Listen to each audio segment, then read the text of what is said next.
Hey crafters, Easter's just around the corner and I've got the cutest DIY for you. Grab those empty toilet paper rolls you've been saving. It's time to turn trash into treasure. We're making adorable egg stands that'll make your Easter table pop.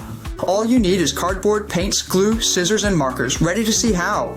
I'll walk you through it step by step. Trust me, these stands are so easy and fun to make, you'll want to create a whole flock. Stay tuned to learn this quick craft that'll have your guests asking, where did you buy those? Spoiler alert, you made them yourself. Let's hop to it and get crafting.